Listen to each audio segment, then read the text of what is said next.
അപ്പോൾ ഇന്നത്തെ വീഡിയോ വന്നിട്ട് നമ്മൾ സേമിയ വെച്ചിട്ട് ഒരു നൂഡിൽസിൻ്റെ റെസിപ്പി ആയിട്ടാണ്. അതിന് മുമ്പ് ഈ ചാനൽ ആദ്യമായിട്ടാണ് കാണുന്നതെങ്കിൽ ഒന്ന് സബ്സ്ക്രൈബ് ചെയ്ത് സപ്പോർട്ടോടെ ചെയ്തേക്കണേ. അപ്പോൾ നമുക്ക് എങ്ങനെ ഉണ്ടാക്കുന്നത് നോക്കാം. ആദ്യം തന്നെ ഒരു പാൻ വെച്ചിട്ട് അതിലേക്ക് കുറച്ച് ഓയിൽ ഒന്ന് സ്പ്രെഡ് ചെയ്ത് കൊടുക്കുന്നുണ്ട്. അതിലേക്ക് നമ്മൾ സേമിയ രണ്ടായിട്ട് പീസ് ചെയ്തതാണ് കേട്ടോ ഇട്ടൊന്ന് റോസ്റ്റ് ചെയ്തെടുക്കുന്നത്. ഒരുപാട് കളറൊന്നും മാറാൻ നിൽക്കണ്ട. എന്നിട്ട് ഇതിന് വേണ്ടിയിട്ടുള്ള വെജിറ്റബിൾസ് ഒന്ന് കട്ട് ചെയ്ത് മാറ്റാവേ. നിങ്ങൾക്ക് അതിലുള്ള ഏതൊക്കെ വെജിറ്റബിൾസ് ഉണ്ടോ അതെല്ലാം നമുക്ക് ഇതിലേക്ക് ചേർക്കാവുന്നതാണ്. ഞാൻ ഇവിടെ ക്യാരറ്റും ക്യാപ്സിക്കവും മാത്രമാണ് എടുക്കുന്നത്. ക്യാരറ്റ് ഞാൻ നീളത്തിലുള്ള ഒരു പീസായിട്ടും ക്യാപ്സിക്കം ക്യൂബ് പോലെയാണ് കേട്ടോ കട്ട് ചെയ്തെടുക്കുന്നത്. നിങ്ങൾക്ക് ഇഷ്ടമുള്ള രീതിയിൽ ഇത് കട്ട് ചെയ്ത് മാറ്റാവേ.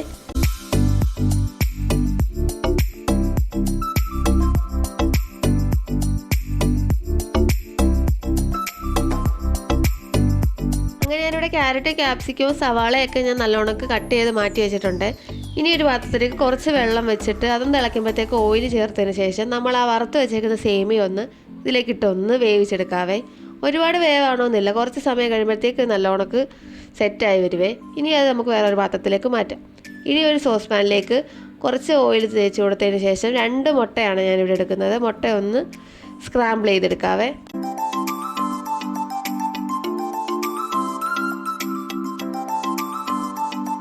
ഇതിനാവശ്യമായ ഉപ്പും കൂടെ ഒന്ന് ചേർത്ത് കൊടുക്കണേ.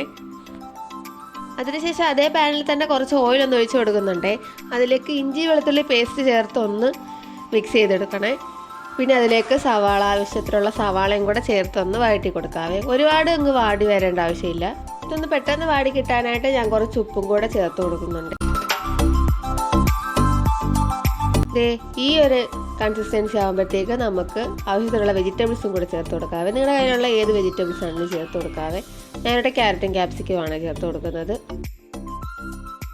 അത് നല്ലോണം തന്നെ ഒന്ന് വഴറ്റിയെടുക്കണം. ഒരുപാട് അങ്ങ് വാടണ്ട, അത്യാവശ്യം നല്ല രീതിയിൽ തന്നെ കുക്ക് ചെയ്തെടുക്കണം. ഇതിലേക്ക് ഞാൻ കുറച്ച് പെപ്പർ പൗഡറും കൂടെ ചേർത്ത് കൊടുക്കുന്നുണ്ട്. നിങ്ങളുടെ എരിവിനനുസരിച്ച് നമുക്കിത് കൂട്ടുകയും കുറയ്ക്കുകയും ചെയ്യാവേ. ഇനി ഇതിലേക്ക് ഞാൻ കുറച്ച് സോയാ സോസാണ് കേട്ടോ ചേർത്ത് കൊടുക്കുന്നത്. നിങ്ങൾക്ക് ആവശ്യമുണ്ടെങ്കിൽ മാത്രം ചേർത്ത് കൊടുത്താൽ മതി.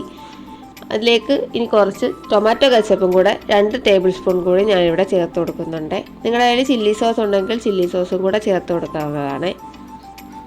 ഇനി അത് നല്ലോണം ഒന്ന് മിക്സ് ചെയ്ത് മാറ്റിയെടുക്കാവേ. ഇനി നമ്മൾ വേവിച്ച് മാറ്റി വെച്ച സേമിയ ഒന്ന് ചേർത്ത് നല്ലോണം ഒന്ന് മിക്സ് ചെയ്തെടുക്കാവേ. നമ്മൾ മുമ്പേ മാറ്റി വെച്ചിട്ടുള്ള മുട്ട കൂടി ഒന്ന് ചേർത്ത് കൊടുക്കുക. എന്നിട്ട് ഒന്ന് മിക്സ് ചെയ്തെടുക്കണേ. ഇനി ഇതിലേക്ക് നമുക്ക് മല്ലിയിലയും കൂടെ ചേർത്ത് കൊടുത്താൽ നമ്മുടെ നൂഡിൽസിൻ്റെ ടേസ്റ്റ് തന്നെ ഇവിടെ സേമിയ നൂഡിൽസും റെഡിയായി കിട്ടുവേ. സേമിയ കൊണ്ടാണ് ഉണ്ടാക്കിയെന്ന് ആരും തന്നെ പറയില്ല കേട്ടോ. അപ്പോൾ നിങ്ങൾ ഇത് ട്രൈ ചെയ്തിട്ട് ഫീഡ്ബാക്ക് അറിയിക്കാൻ മറക്കണ്ട. ബൈ.